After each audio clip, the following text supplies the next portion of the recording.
இந்த புதிய மாதத்தில் தேவனுடைய புதிய ஆசீர்வாதங்கள் உங்களை நிரப்பட்டும். தேவன் மனிதனை செம்மையானவனாக உண்டாக்கினார். அவனோ தனக்கு அநேக உபாயத்தந்திரங்களை தேடிக்கொண்டான் என்று வேதம் சொல்லுகிறது.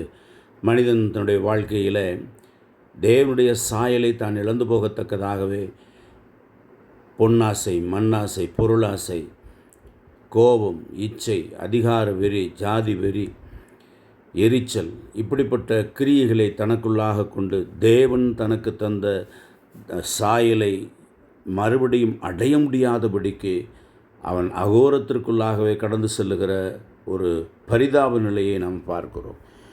இப்படிப்பட்ட உலக கிரியைகள் நம்மை ஆட்கொள்ளுகிற போது தேவனுடைய சாயல் நிச்சயமாக நம்மில் வெளிப்பட முடியாது. நமக்குள்ளாக தேவ சாயல் இருக்கிறதே நாம் உணர்வோமானால் இவைகளெல்லாம் வெளியேற்றுவோம். அப்பொழுது தேவனுடைய சாயல் நமக்கு வெளிப்படும். வேதம் சொல்லுகிறது, உங்கள் மனம் புதிதாகிறதுனாலே மறுரூபமாகுங்கள் என்று சொல்லி. புதிய மாதத்தில் இப்படிப்பட்ட கிரியைகள் நமக்குள் இருக்குமானால் அவைகளை அகற்றி போடுவோம். நம்முடைய மனம் புதிதாகிறதுனாலே கர்த்தருடைய மகிமையை நாம் வெளிப்படுத்துவோம்.